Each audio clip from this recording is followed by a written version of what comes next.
Hello and welcome back to Watching Brief for the week of the 24th of January 2022. I am joined as ever by my, freshly haircut and slightly gone through the ringer co-host, Mr. Andy Brockman. It's been it's been about 10 to 12 days since we've really had a good sense of when we might be able to record.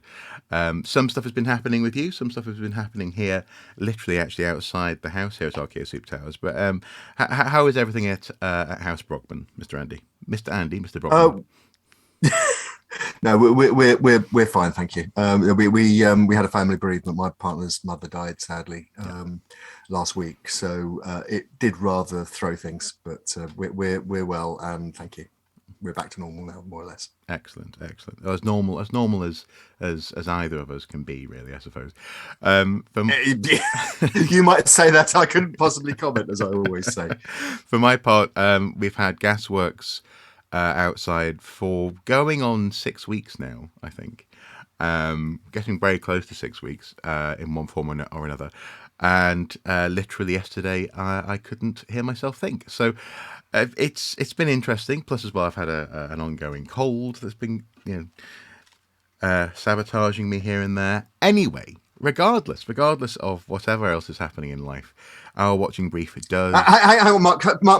Sorry, hang on. I'm gonna have to stop. I'm sorry. Look, I'm being ambushed by a piece of cake. Hang on. Go back. Down. Stay. I'm sorry about that. It's okay. I was tempted to bring some whiskey to our work event today, but I'm having to make do with a takeaway coffee instead. Don't worry. If you look over my shoulder here, you'll see that I've fully prepared for a work event. Excellent. That's really good. And I'm in the. Yep. I've sent out all the invitations, but I've asked people to delete the emails and the WhatsApp chat. Excellent. That's very sensible. That's very, but also that's very above board. Of course it is. No, there's nothing at all for Metropolitan Police to investigate.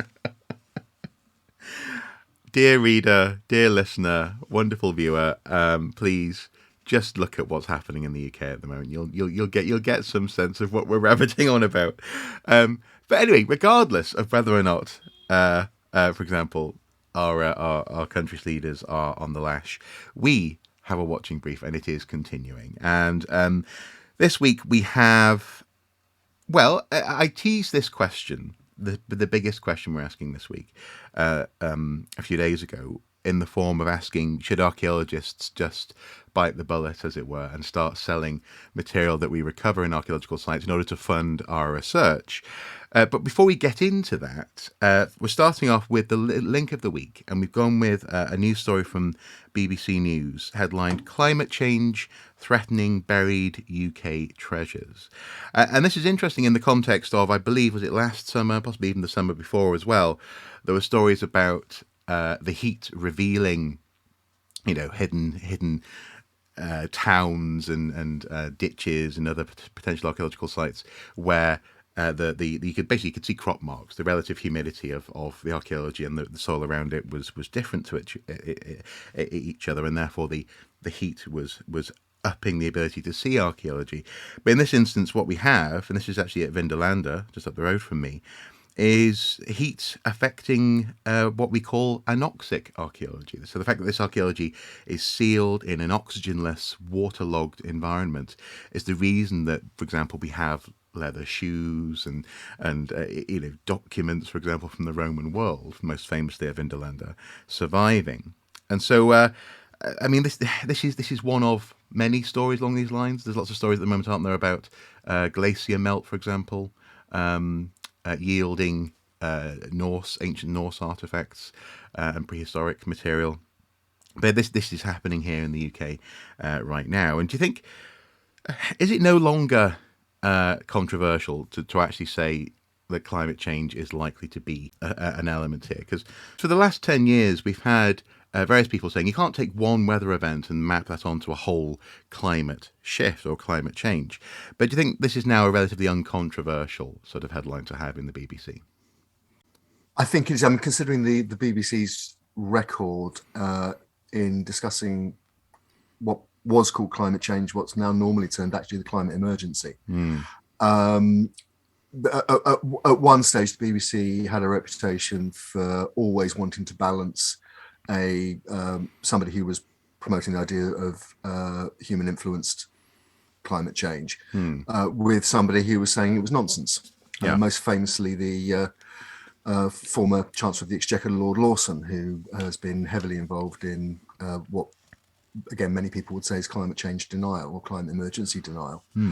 I think that the United Nations report last year was a game changer. There you had the world's leading international representative body saying, basically, this is a thing, and this is what's happening, and this is what's happening all over the world. And coupled with that is the kind of reporting that you've just alluded to, even just in the archaeological world, of snow and glacier melt in pretty much all of the world's major mountain ranges. There was recently a report about melt in the Himalayas, for instance. We've heard reports from the Swiss and Italian Alps. You alluded to the Norse material and other European Iron Age material, and earlier even, that's turned up in places like the mountains of Norway. So I think we're going to see more and more of this. Bodies like Historic England are issuing reports predicting what might happen and what mitigation strategies that heritage bodies and owners of heritage properties and so on can take. This is one of those moments, I think, when evidence that archaeologists record absolutely intersect with what's happening in the world of politics and science. And I think, we're linking to Justin Rolat's report for the BBC. And I think it's significant that, a leading BBC science journalist is writing up a report like that, which goes across the BBC platforms. We're going to see more of the same, I think, sadly. Yeah, no, I think so. And on the one hand, it is a boon for data and data gathering. These headlines are often pitched as, wondrous things emerging from the ice, but it's happening for a reason.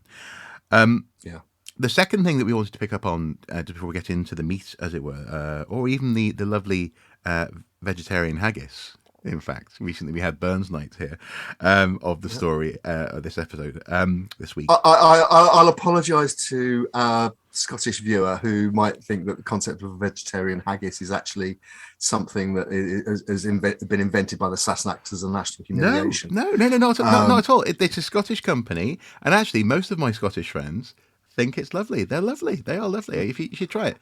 Give it a go. We've more than tried it. We actually had one for our Burns Night celebration here. There you go. I'm afraid my Scottish blood, if there's any, is incredibly diluted. But Rachel, my partner's her maternal family are Scottish, so we feel we can do it without cultural appropriation. Fair enough. Well, at least you're willing to try. An awful lot of people, especially in the south of England, just hear the word haggis and bulk. But then again, they're happy to eat a blood sausage, namely a black pudding. Anyway, before we get into the haggis of this week's episode, we also just wanted to point out the story that came out of Stoke-on-Trent. This is in artindustry.co.uk. Stoke ditches curators for museums to become film locations. I'll just quickly read the opening of that story. Stoke-on-Trent City Council is making its ceramics curators in 2 museums redundant in order to turn the venues into film locations. Curators and management staff at the Gladstone Museum, with its famously recognisable brick bottle kilns, where Channel 4's popular The Great Pottery Throwdown is filmed, and the Potteries Museum and Art Gallery, have been told that all of their posts are to be deleted, as the council seeks to cut £7.1 million from its annual budget. Both were scheduled to reopen on January the 18th, after a Christmas closure lengthened by the Omicron COVID crisis. So not a great New Year's present for those curators. This was a story that was written on the 7th of January, but it's been in the air really throughout the month. Is it cut and dry? Is it as simple as that? I'm not sure that the council necessarily would agree. No. That shortly after that story came out, the proverbial hit the fan, certainly in the ceramics world. The clay hit the fan. The clay hit the wheel. Yes. In that Stoke-on-Trent is one of its alternate names is the Potteries. It is world famous for the great pottery companies that pioneered mass production of pottery in the 18th, 19th century. The Stoke museums, and two in particular, the Gladstone Museum and the Potteries Museum and Art Gallery, hold certainly nationally, probably internationally important collections of ceramics. And there is a link directly with the manufacturing of those ceramics. And they have been expertly curated by museum staff. And part of the issue here is that as part of cost cutting, effectively, Stoke-on-Trent Council have said that they're going to close the museums for part of the year. They're going to redesign the staffing of the museums, which includes, according to the current proposal, sacking all the specialist ceramics curators. And that's the thing that's really alarmed ceramics world. This is internationally important, not just because we find it interesting, but because actually this area pioneered many new ceramic techniques. They imported ideas and glazing and decoration techniques from around the world. They represent not only a technological development in history, but also actually very much a social history as well. The function of ceramics over the past few hundred years, the tie-in between ceramics and social movements, and things like protest, for example, against the use of sugar, or linked with anti-slavery protests. This kind of thing, a movement. Well, people will be familiar with the Wedgwood family, who were a leading family in the potteries, and it's an internationally famous brand still. And two things I just allude to there. Obviously, the famous sort of neoclassical designs that Wedgwood are famous for, but also their involvement in social movements, and the fact that Charles Darwin was a member of the family as well. Oh, really? Really interesting. Okay. His the famous Josiah Wedgwood was his uncle. Right. Okay. Well, and it just briefly then, is this partly part of the issue here? Is that because we are still so familiar with pottery in our day-to-day lives, if I wasn't drinking out of that cup today, I'd be drinking out of one of the ceramic mugs from the kitchen, and it's like the one that I have here. I'm about to take a sip from now. Oh, precisely, yeah. That these are day-to-day items. I mean, frankly, even the technology that forms our toilets, for example, the fact that we're so familiar with this stuff and it's so in many ways mundane may well lead to the notion that somehow a museum of pottery. I once spent a morning in Southwark excavating an Armitage Shanks toilet pan from the 1950s that was in a set of houses that had just been demolished on a development site. That's how familiar this stuff is, as well, and as well as all the mass-produced transfer printed blue and white and some which people may be familiar with, which crops up on pretty much every archaeological site in the country. I found some in the garden the other day, actually. Exactly, and the thing is that it's not just it's the creativity, it's the process, it's the product, but it's also the people that made it. They pioneered mass production of these things. They pioneered the mass distribution through the canals. And so it's absolutely integral to what we usually call the Industrial Revolution. But also, as you say, the social element, the idea of having afternoon tea with a tea set, that came about through the mass production of pottery in places like Stoke-on-Trent. So that's why it's important. And also in that sense, the growing, for want of a better term, trickle-down effect. It went from being to like a bone china aristocratic type thing to being something where people could afford a best set of ceramics. Exactly. That when a couple married, one of the wedding presents would be a tea set. Yeah. Yeah, exactly. Tea service. There's another aspect to this story, which is that the Chartered Institute for Archaeologists, CIFA, wrote a letter to Stoke-on-Trent City Council this week asking them to step back from the funding cuts and staffing cuts. And part of their rationale, as well as talking about the ceramics, was that they wanted assurances about the elements of the Staffordshire Hoard that are on display in Stoke-on-Trent as well. Obviously, it's a flagship local find, and again, something that's internationally important. Now, you alluded to the local council not agreeing. In fact, very shortly after the story broke, Councillor Abby Brown, who's the leader of Stoke-on-Trent City Council, issued a press release. And when you look at a press release, you see the bit that's in bold type, which is the line to take. It's the line that they want the media to pick up. And right at the top of the in quote in bold, it's simply not true that Gladstone Museum and Potteries Museum and Art Gallery are closing, nor that staff have been sacked. Now, that is misdirection, because that's not what happened. Well, to be fair, she says, nor that all staff have been sacked. Nor that all, yes. Yes. Yeah. Because that's not what people were accusing them of. No. It's a proposal. Yeah. So that's sort of getting their retaliation in first. It's what in the trade's called a pre-battle. And in fact, if you go through the rest of quite a long press release, in fact, I think a lot of people would say basically it's a word salad. Yes. It's a word salad of saying how wonderful Stoke is and how wonderful their collections are and how they're going to look after them in an appropriate way. Yeah. None of it steps back from any of the proposals in the budget documents for the coming year, 2022, 2023. Yeah. And that includes the sacking of the expert curators and so on. So I think in the end, the issue is out consultation at the moment. If people who are watching this want to comment, the links are there, and it's a story that will run. And I think it's a story we'll probably see elsewhere as well. But basically, you have a local authority that, through an accident of history, is in charge of an internationally important collection, but it's not funded to do that. And I think down the line, people will be pressing for perhaps more adequate funding, possibly even central funding of major museums like this. People have made the point that, for example, Liverpool museums are funded centrally by the government, not by the local authority primarily. Yeah.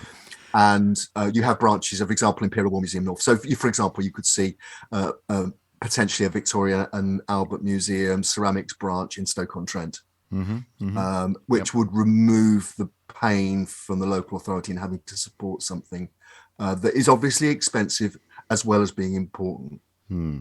Anyway, given that those were our opening things to keep an eye on, now we move on to the haggis, the veggie haggis or not, as it may well be, of this week's episode. And the tatties and neeps, because it's a full meal of a story rather than just a snack.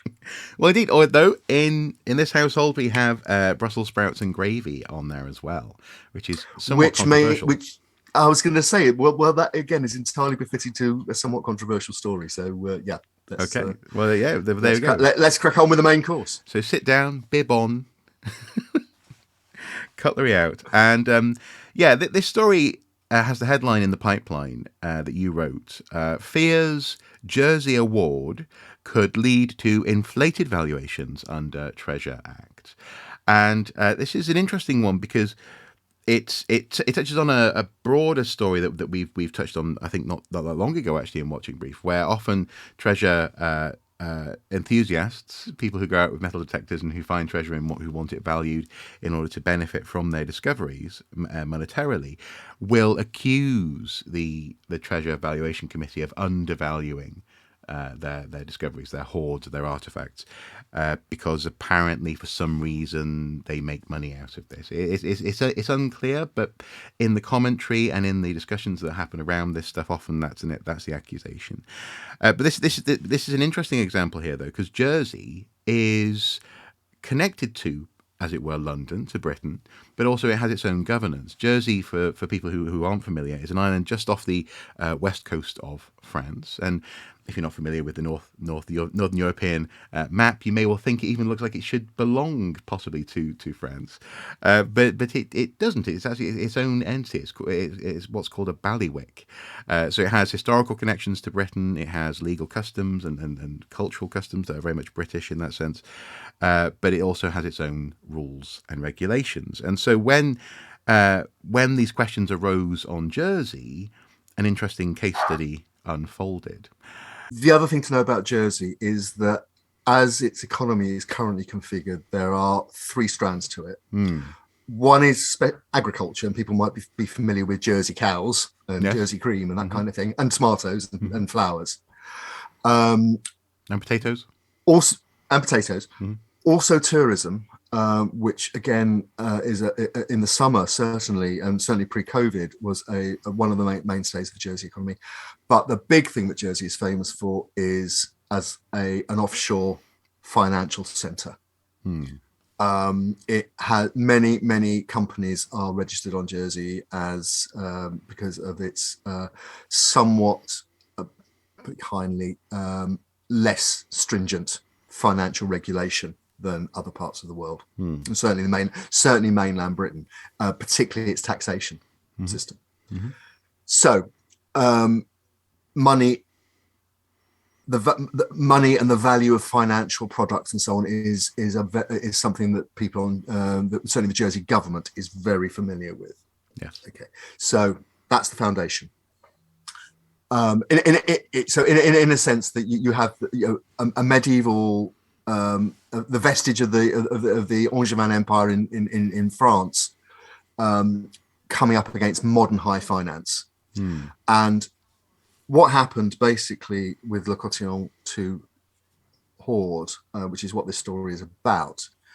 In the early 1960s, on a farm in Jersey, a hoard of pre-Roman Iron Age material, precious metals, coins, other objects, was discovered. Two metal detectorists, Richard Miles and Reg Mead, began to detect on the farm with the permission of the landowner. They were expecting to find what they thought was the rest of the hoard. It had the hallmarks of being part of a larger deposit. And in the early summer of 2012, they did find a massive hoard. It subsequently came out at something like 70,000 coins, which is the largest ever collection of Celtic coins found in one place. The largest collection of torques, that's Celtic net rings, that have been found in Europe. But they also did the right thing. They contacted Jersey Heritage, the equivalent of English Heritage on Jersey. They put a team of archaeologists in. The find was block lifted to be excavated in the lab, and in the lab they found that there were, for example, a fabric bag that contained gold and silver jewelry and ingots of precious metals. They also found environmental materials, so the millipedes, the centipedes, the pollen and the leaves and so on. So they were able to do a full archaeological analysis of the find. So far, so good. That's how it should be. That's how archaeologists often in Britain scream that hoards should be excavated in that way. So far, so by the book, except the book on Jersey is very different to the book in England, because there is no equivalent of the Treasure Act 1996 on Jersey and the process around the Treasure Act 1996, which basically adjudicates treasure finds and allocates a value to them, which rewards the finder for being honest and declaring it, and the landowner on whose land the material is found. And it's a sort of it's something archaeologists accept it because it means that the material can then be retained in a museum rather than go into a private collection. It can be bought for the nation because it's that important, and so on and so on and so on. So although traditionally, certainly in the UK, archaeology doesn't allow you to take a financial reward for the things that you find, the Treasure Act accepts that members of the public don't have the same ethical system, and that the legal system allows for ownership, and therefore you have to effectively buy the material. Yeah. for the state. It Right? also it's also worthwhile saying that it comes very specifically in Britain in the context of people in our society who own huge swathes of land on this island. So it not being too cynical, but it also ensures that people who own land get to benefit from anything that's found on their land. So that's one of the Indeed. reasons why this structure exists. It's not only a means to benefit as a metal detectorist, for example, or as someone who finds this material, but also it ensures that the legal structure. It's also frankly, it's also about access to land, because landowners don't want undocumented people running across their land with metal detectorists. They want to have that Yeah. direct connection. So anyway, that's a slight aside. So go ahead. Okay. So when the find turned up, the government of Jersey and the finders had to work out what to do about it. And obviously the interested parties like Jersey Heritage.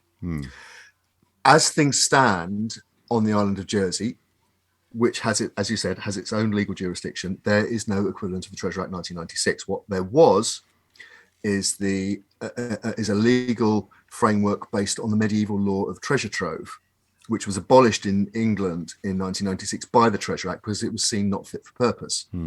What treasure trove meant was that, for example, if something had been buried without the intention to be recovered, and the most famous example is the Sutton Hoo treasure, it went to the landowner.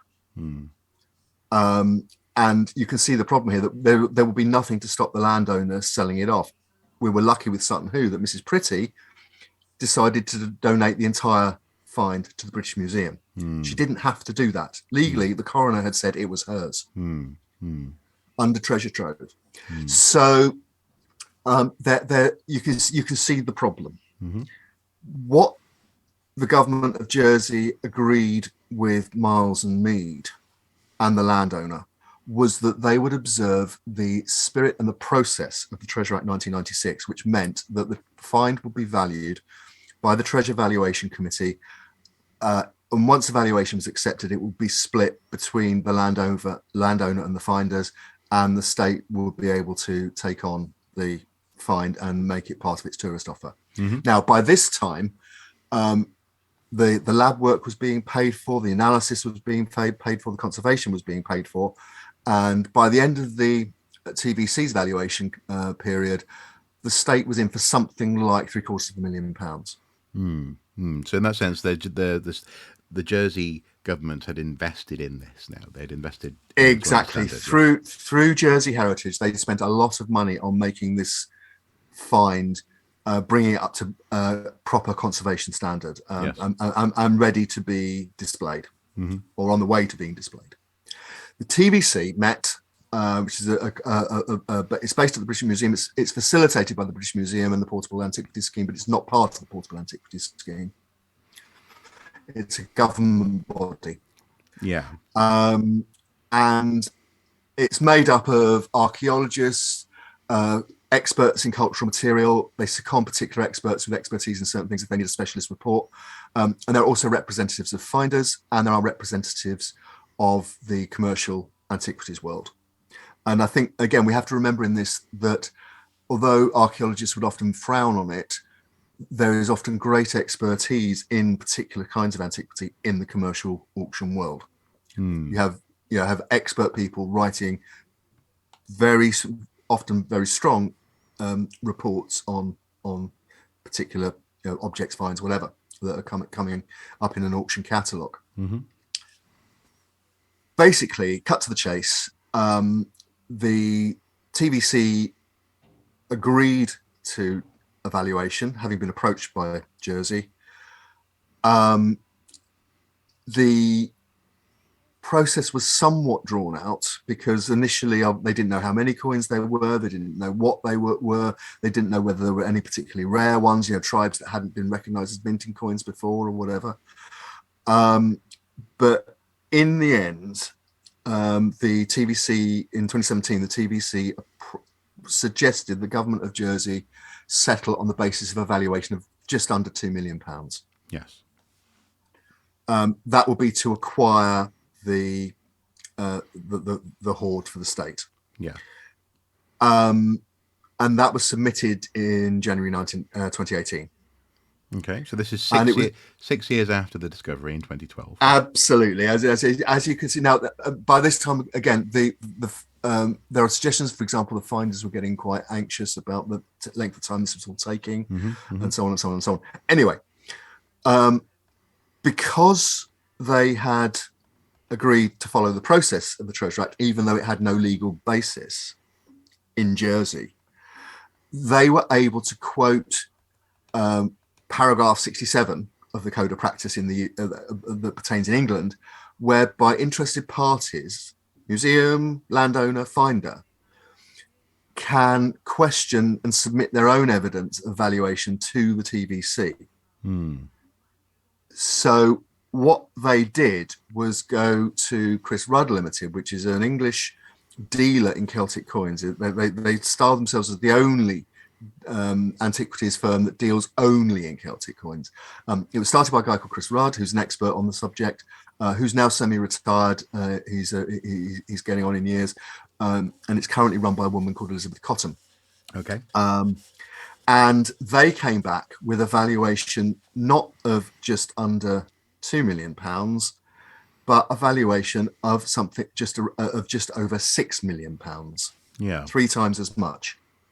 So you've written here in the article £6,094,775. So just shy of 6.1, I suppose, isn't it? That's right. Yeah. And with that valuation came suggestions that, for example, the TVC had skimped on the job, that their initial report was very short, although they finally had expert reports mounting up to 60 pages. The finders submitted a report from Rudd's that ran to 800 pages, including expert contributions. Right. It was almost as though they were trying to bring an overwhelming weight of fire down on the Jersey government to increase the valuation. The Jersey government basically said "ooh" at this point. The TVC stood by its original valuation, but they also recommended to the Receiver General, who's the chief legal officer involved on Jersey, that they commission a further valuation. And this time they went to France. They went to a company called CGB Numismatics in Paris. They came back with a valuation that matched Rudd's at just over 6 million.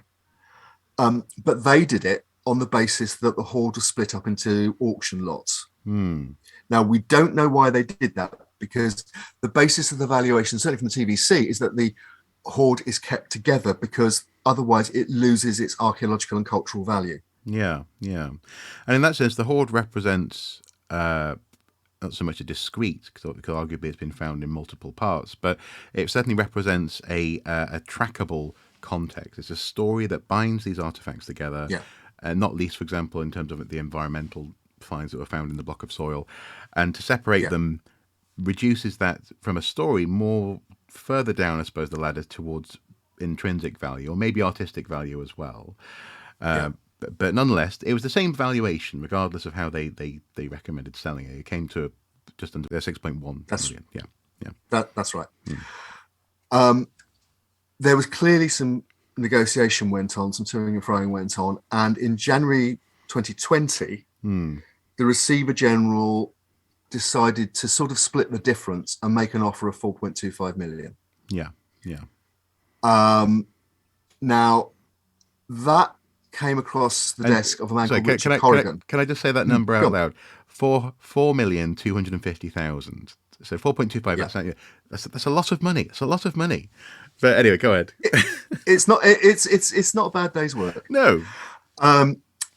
Look, this came across the desk of a guy called Richard Corrigan, who's the Director General of the Economy, including cultural arts and heritage, on Jersey. He's a civil. He's the senior civil servant, a sort of senior civil servant at the UK Treasury. Yeah.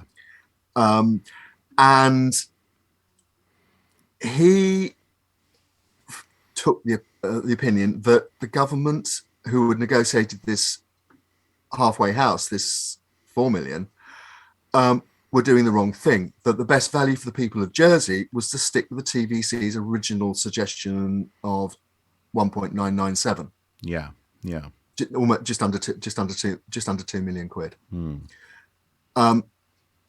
There were crunch meetings of the Council of Ministers. That's like the Cabinet of Jersey. This has gone to very, very high level. Yes. And they decided to go with 4 million, the 4.25 million. Mr. Corrigan then basically asked for a letter of instruction from the government saying that he was that he didn't think it represented best value for money. He said that he wanted to have a reasonable and defensible valuation. He didn't think that was reasonable and defensible. And he said very pointedly, quote, I'm mindful of the risk of a precedent being formed here. And that precedent being the private valuations enter into the public market and force the hand of, in this instance, the government of Jersey to pay more than London, for example, was valuing this hoard at. Yeah. That's right. Now, basically, the chief minister overrode Corrigan's qualms about the whole thing. They went with the 4.25 valuation. And the logic was outlined by the chief minister, no less, who said, had it been decided to split the hoard into its component parts for sale to the highest bidders, which is what the French company had suggested, considerably more money could have been raised and the treasure trove would have been dispersed across the world and its inherent value to Jersey lost. And he said also the Crown was under no obligation to sell to the island because, again, treasure trove is a Crown issue. Yes. Not one of government. This is a legal mess. It's a legal minefield. And the letter to Corrigan instructing him to carry out the transaction ran to 5 pages. Yeah. And the thing is, these instructions, they're often requested so that the enacting civil servant basically has cover.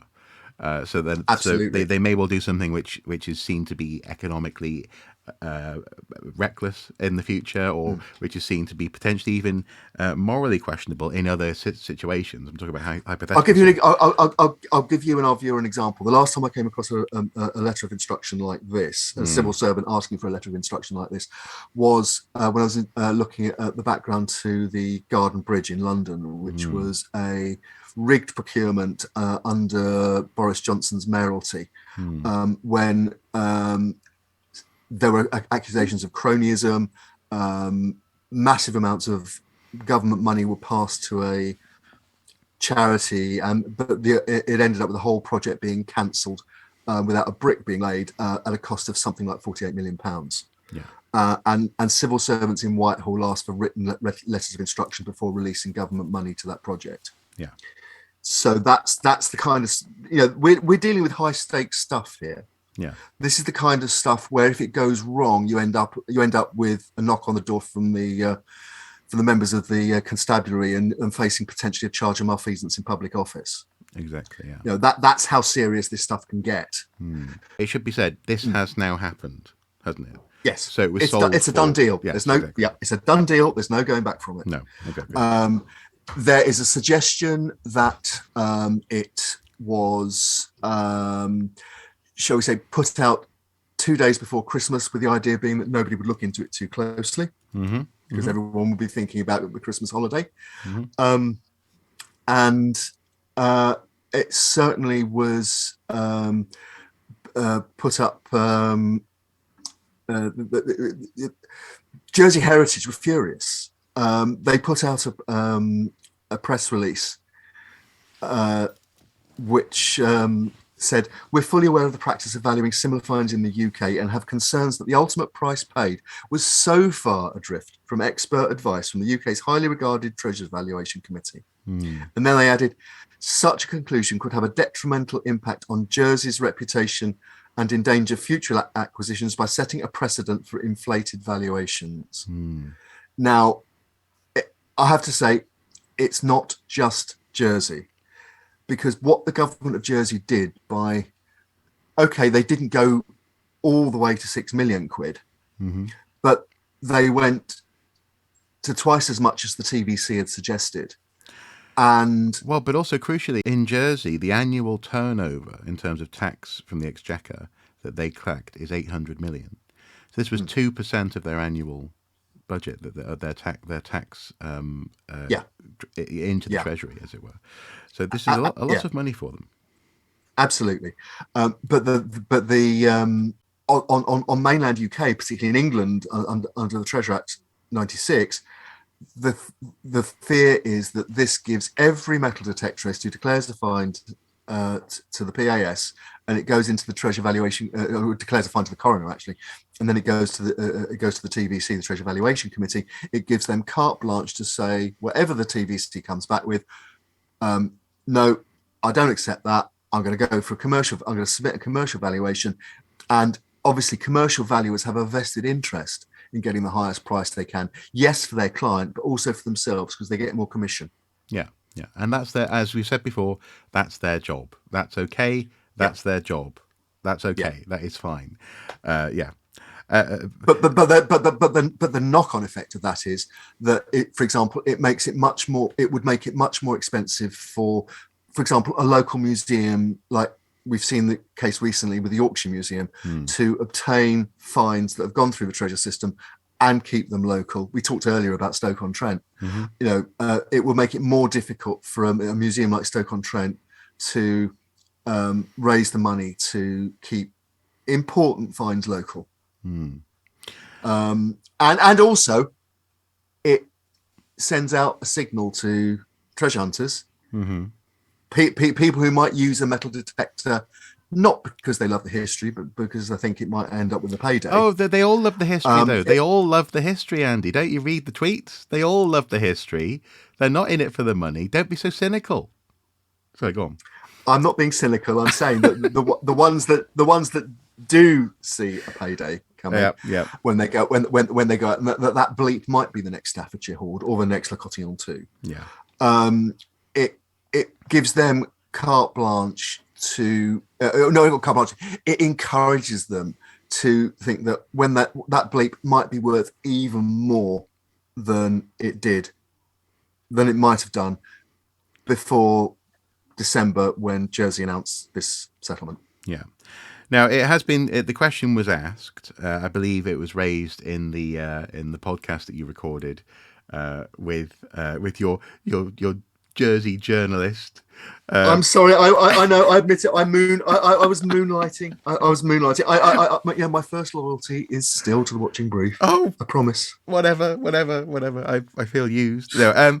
In all seriousness, it was meant. This question was raised. Have Jersey just invented, as it were, casino metal detecting? Have they just, casino valuation?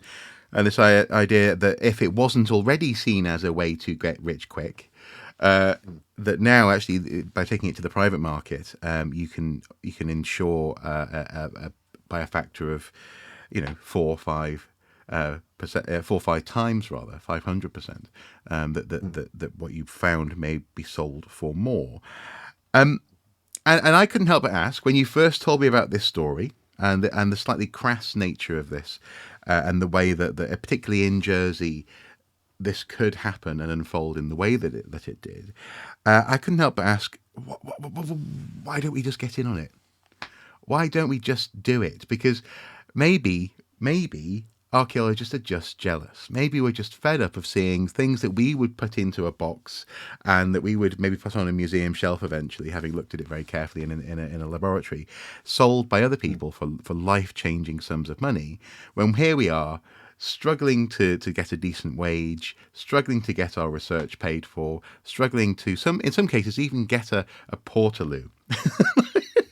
Like, why shouldn't we just sell stuff? And I'm very much asking the question here, tongue in cheek, but why shouldn't we? Right. Okay. The It's market's going up. important. Yeah.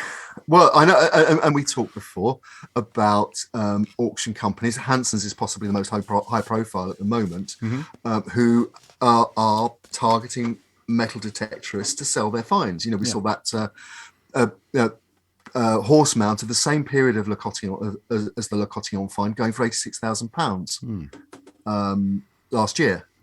Where this money comes from is a whole other episode. So yeah, exactly. Look, and it's important to say that Reg Mead and Richard Miles, the two detectorists, did the right thing. Yes, they got permission from the landowner.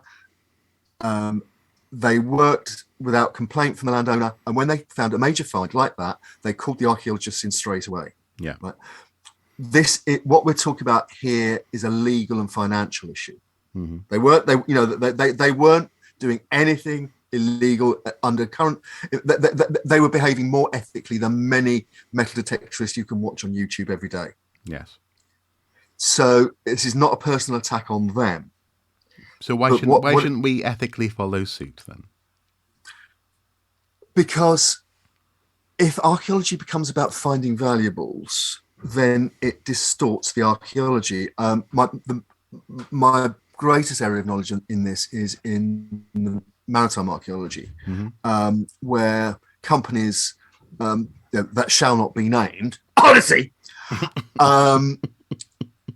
arguably, by going out to find valuable wreck sites to fund the archaeology and the non-valuable archaeology, actually distort the archaeological record. Because if you look at Odyssey, for example, the stuff that the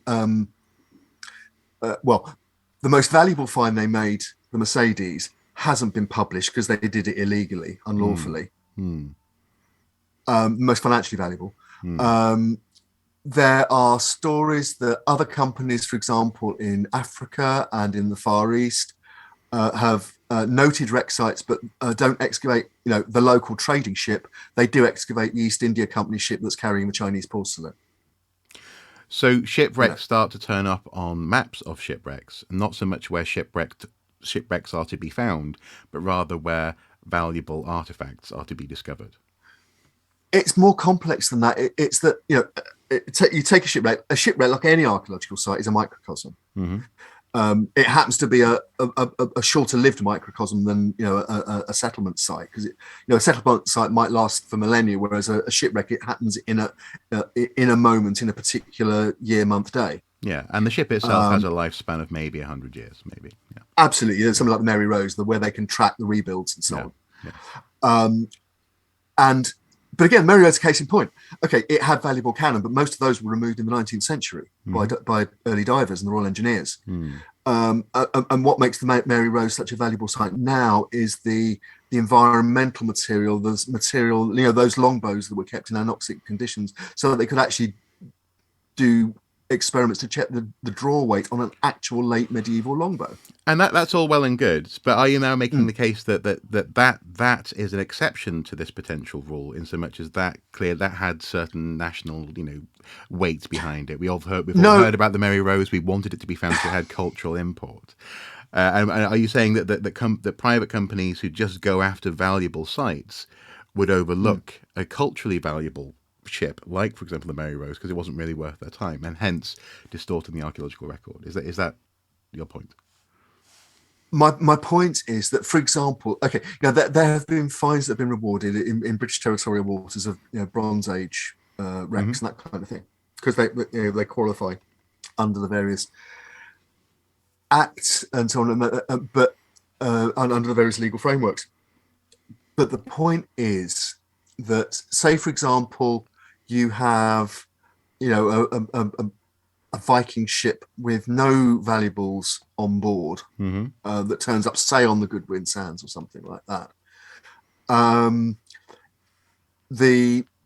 Its presence, if your process is purely about finding the things that can finance your work, and given how expensive archaeology now is, from desktop to post X, with conservation and so on, if you're only concern is finding the material that you can sell to keep that process going, are you going to excavate scientifically that Romano-British village on the motorway on the motorway route, or are you going to excavate the villa that's on the same route? Now, under the current system, you'd excavate both. Mm-hmm. Mm-hmm. But under the proposed system, you would make a financial assessment as to which one might have some gold or trinkets or sellable stuff. Yeah, absolutely. The gold rings that have been dropped in the bathhouse and gone down the drain. Okay, even more specifically, then, because we've talked about biasing the archaeological record, so more valuable sites will turn up more frequently. Yeah. And less valuable sites will be overlooked. We've talked there about this choice that comes down, the moment of the choice between a potentially more profitable site and a less profitable site. But specifically, what cycle? What's the risk of that cycle? Because you could make the argument that by digging and choosing to dig a more profitable site and selling material on, that we might be able to fund digging a Viking toilet where we're unlikely to find anything interesting, or a Norse toilet, for example. Okay. So what's the risk of the cycle? Okay, and there's a famous example that Sir Mortimer Wheeler sold material from his excavations at, I think it was Maiden Castle. Yeah. To help raise money. Yeah. For the excavation.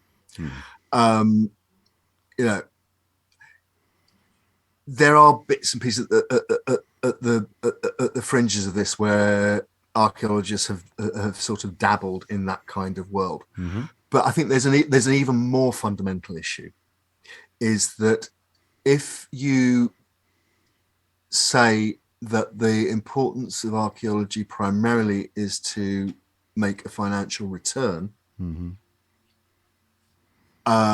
and you have organizations that are set up to exploit that financial return, and particularly, for example, in the antiquities market, which, okay, it's perfectly legal if the material is legally obtained, and that's the point. It encourages heritage crime. It encourages night hawking. It encourages something which we're already aware of, which is certainly alleged, the laundering of artifacts through. There have been allegations, for example, that artifacts that have been found in Ireland have been laundered through Britain because metal detecting in Ireland is illegal. The Republic of Ireland, that is. And that's before we get on to the heritage crimes, the looting that goes on in war zones and just purely for commercial reasons. The famous Tombarolo in Italy. But as you say, though, this stuff happens anyway. So what actually is the risk to an archaeological unit, or units, for example, competing against each other in engaging in this cycle? It's complicated, but as I say, basically, I think that if you look at the two issues, the distortion of the archaeological record that will bring about, and the increased risk of heritage crime nationally and internationally, which would, it's already difficult enough to track and report and bring to book people involved in heritage crime. We looked a few episodes ago at the investigation in New York into the material that had been stolen in Lebanon, and that took a massive investigation by the district attorney of the Southern District of New York. Huge resources. You imagine if we're in a world, in an archaeological world where that kind of bad behavior, those bad actors are not just encouraged, but they're then encouraged to do even more of this stuff. It would overwhelm any chance of keeping control and preventing. But again, you see, I mean, maybe there's an argument there in so much as archaeologists, by having an idea of practice purity and a sort of philosophy that guides their arm and their trowel, that they can then pronounce on people doing quote unquote bad things.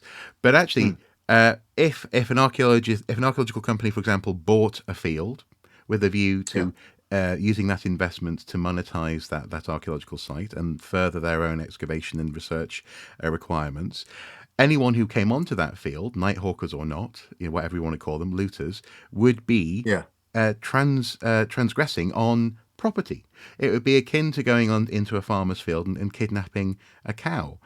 You could prosecute them. You could much more effectively get on top of that sort of heritage crime. So I'm not sure that's necessarily the killer blow here. Can I suggest what I think is the problem? Well, I just point out one thing, that legally that's already the case. If somebody is on land without permission and takes something from it, that's theft, and it's increasingly prosecuted as theft. Yes, yeah, but the archaeologists have very little recourse other than to try and just cover up, physically cover up or physically move, in some cases, quicker than they would like to, artifacts out of the ground, because the police don't they're not on the spot as they would be for I don't know, if you try and break into a shop, for example. So it would arguably raise the status of that archaeological property up the heritage crime ladder to something which is a little bit more of a responsive crime, as opposed to one which is, oh, so someone stole some coins last night, did they? Oh, what a shame. So what I mean. So and again, I'm being performatively slightly cynical, but Sure. but I think there's an argument to be made there that potentially it would help. It would help if archaeologists or if archaeological units simply went, "This is ours now. No one can touch it, and we're gonna do what we want with it." Potentially. Now, can I actually lay my cards bare, having been the devil here and laid out the devil's advocacy? And I have to say, in terms of property law and the complexities of land ownership in the UK and so on, there are many, many reasons why that wouldn't work. No, actually, Anyway, no. What you're saying is there are many reasons why it already should work. That's what you're saying. But it's akin to poaching, for example. If you go onto someone's private land and you poach animals, you can be prosecuted in a way that you can't do if it's public property and public land, and someone just happens to be there monitoring the animals, for example. But potentially you will be breaching for example, the Wildlife and Countryside Act, depending on what species you were poaching. That's why I'm saying it's not that simple. But again, we're talking about people who know that they're breaking rules anyway. If you're a poacher or a nighthawk or whatever, you're breaking rules. It's just a matter of to the extent to which the people who care about that rule breaking can actually grab you and stop you and claim ownership over this material. But anyway, the point is, I was laying out this whole, because I think that there is a case to be made there. There is a case to be made there. If you really wanted to, you could argue that. But I think the risk is that the cycle would be a rush whereby companies would be competing with each other purely on a investment return model. You would have companies rushing even further to the bottom to pay probably less for the work in order to turn over a profit, because now the site actually represents an investment and a potential return on that investment. You would have far more cynical decisions being made over what on the site is actually recorded and what is valuable. And we touched on this in terms of, on the large scale when it comes to different types of shipwrecks, but on the same site. Okay, fine, we found the latrines, whatever, don't dig there, dig here. This is where people will be storing their goods. This is what we're going to recover, and this is what we need to really get our hands on. And then the question is, where does that actually lead to in terms of the broader cultural and economic value of what archaeologists do? It would gut, for as it were, the purpose of archaeology, and that is actually to understand the story of everyone in humanity, not just the people who had rich stuff, valuable stuff, blingy stuff, rare stuff. As you say, it compromises the archaeological record because of the cycle. And also, you'd be constantly in arrears. You would be always looking for the next big score. And it would just be an absolute mess. But how... Go on, but I suppose, how can we encourage our metal detectoring brethren to think about this in that way? Because as it stands, the damage has been done, arguably, in Jersey. A precedent has been set. And in the coming months and years, we're more and more likely, I think, to see individual antiques dealers, individual, highly specialised brick and mortar stores who, for example, sell coins or brooches or whatever, coming into this market with a view to upping the value, extracting more money from the public purse, and lessening the actual, no matter how much people say it, lessening the actual value of the history. We're just in it for the history. That's often what's said, but it's not what is being demonstrated. How can we bring people in on that conversation in a way that doesn't just seem as though we are simply jealous of the money that's floating around? I think, well, two things. First of all, you outlined an archaeology that is governed by money. That's already the case in contracting archaeology. Yes, and even to a certain extent in research archaeology, but certainly in contracting archaeology, you hear, for example, suggestions that project designs are tweaked to make them less onerous on developers. That sampling strategies are underdeveloped so that it's cheaper. There are fewer trenches. That kind of thing. The old accusation that you machine through the Victorian to get to the medieval and Roman, and that kind of thing. You do a bare minimum recording job on certain things so that you can concentrate on other things because you haven't got enough time because it's too expensive. The time it would actually take to do it archaeologically properly, no developer would tolerate. So in that sense, it's already there in research design in terms of tender bidding for contracts to do proper archaeological work. But is this a little bit like, and I think I might have said to you the other day, is this a little bit like Batman, in so much as Batman knows he could at any point, for example, end the Joker. He could kill the Joker. Yeah. But once he does, he's lost the excuse not just to kill the next guy and then the next guy and then the next guy. And he's crossed a line that he can't come back from. Is this the core of the matter here? It's not necessarily about mere ethical, I don't know, piety, but it's about actually the fundamental nature of the work that you're doing and the line that we cannot cross. Because when you're shaping a research tender to meet a certain brief, at the very least you're not thinking, well, by the way, subclause whatever paragraph will also sell off all the gold, and this will be the projected profit from this project. Absolutely. And also it's a shortcut to, for example, if the company you work for is going to profit from the find that you make, and very few hoards turn up on archaeological sites. You might get things like in development archaeology, you had things like the Prittlewell find, which did contain precious materials, precious metals, but was primarily its importance was cultural for what it said about the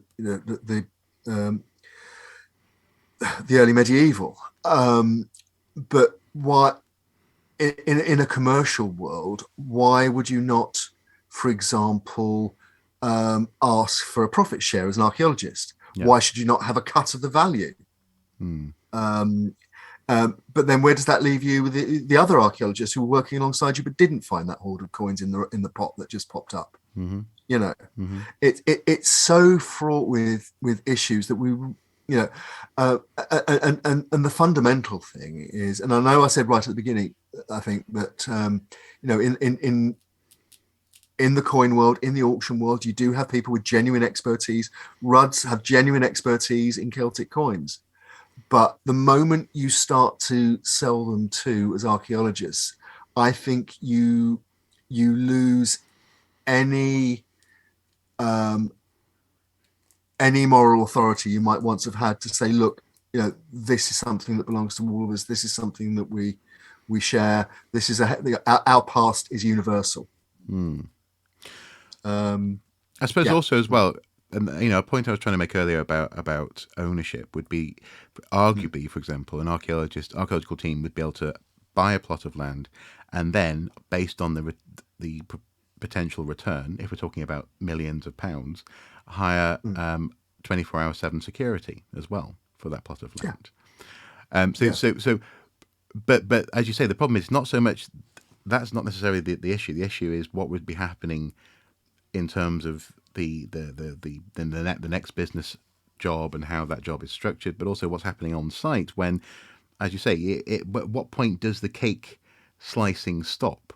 If it is the person, if the person next to me happens to find a coin, you could literally have legal disputes unfolding based solely upon that one coin find, and so exactly. It's Batman. We're Batman. That's what we are. We're Batman. Or Doctor Who. Remember, Doctor Who never kills anybody. Oh, that's true. It gets very close to it sometimes. Yeah, that's true. That's very true. Yeah. Doctor Who, he or she try to stay out of it and be objective. But then again, they do wield godly power in that sense. I mean, I know we've been a bit round the houses. This is a slightly longer episode than we normally try to aim for in a week. But I mean, do you think that the sentence then? Is that more or less what we would suggest that people bring into these sorts of conversations? It's just that, look, the reason we don't cross that line is because it leads ultimately to a form of professional destruction. I think or at the very least, cannibalization in some way. Yeah, it's there be dragons, and most of them are legal. Yeah.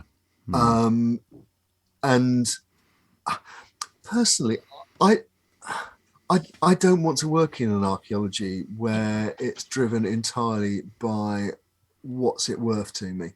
No. I'm old and sad, and I'm from that generation that believes in things like the NHS and public service, and that not everything has a price because some things are priceless. Yeah. And I think the heritage that we share is priceless. Yeah,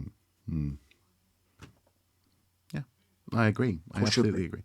Yeah. And I like I said, I should say I've been making a fairly blunt, slightly devil's advocate argument here today, but these are the answers. These are the reasons, and we don't. Yeah. Okay. And what I would say as well, just to finish, is we this started off by talking about Le Câtillon. Yes. And it is not over as a story yet. There are still things to find out. There is correspondence that we suspect exists, but we don't have yet. And put it this way, watch this space, but also watch this space in terms of the ramifications. Because as I say, it happened just before Christmas. There haven't really been time for the ramifications to start to work themselves out, but they will do pretty soon, I think. And we'll be keeping an eye on that. Okay, cool. Wonderful. Well, welcome back to us, I suppose. Hopefully that was an interesting conversation for people at home. Please do get involved below.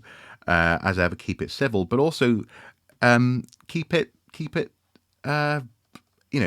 factual as well. I mean, as I say, there are simple facts. Archaeology is worth money to people, and archaeologists need money. So no. Archaeological objects are worth money to some people. Yeah, well, but they are people nonetheless. Yeah, exactly. But so in that sense, it is there's a reason the question should be asked, and hopefully we've gone some way to answering it effectively. If only by having a. There were moments there, I won't lie, folks who are just listening to this at home, where Andy seemed to be looking at me as though I'd lost my mind. You're like, what? What are you saying? Like, but yeah. Don't drink the Kool-Aid. No, don't drink the Kool-Aid. No, exactly. No. Although do drink, obviously, if you're at a work event, whatever else you want to drink. And be careful if you're passing any cakes. Exactly, yes, because they may ambush you. They may just jump in your lap, and you won't be able to escape the cake. Any hints or notions or ideas as to what our next episode might be about? A few teasers. I think we'll be revisiting the issue of archaeology in universities again, Uh-huh. and I think because there are always metal detecting stories, we'll be doing more metal detecting stories, and I think also there are issues around contracting and that kind of thing, which we're going to be looking at in the next few months as well. Yeah. We also as well have our ongoing review as to how we're doing, watching brief as well. There's some stuff to come out of that. And I believe we had some media picks we wanted to talk about before things happened in our respective households. So Yes. so we may well get around to doing that as well in the near future. Yeah. And the last thing I'd say is, again, and I'm going to sort of, I think I'm going to close all future watching briefs with something like this. If you know something's going on in the archaeological world that you'd like us to investigate, if there's something going on in the archaeological world that you think is wrong, if you think people or entities are behaving inappropriately, please let us know in confidence. My DMs are open on Twitter. There's also an email address, an encrypted email address, and so on. So if you know, accountability is important, as we're finding, particularly in the UK at the moment, where it appears to be failing. And I think, for the archaeological world to be healthy, it needs to understand itself, and it needs to know what's being done in its name. So, as I say, if you've got a story you want us to look at, please let us know. Yeah. Okay. Cool. Who are you going to call? Mark and Andy. No, thank you very, very much, guys. Have a wonderful week. We'll see you next week. And as I say, do get involved in the conversation below. Until then, take care. Bye-bye.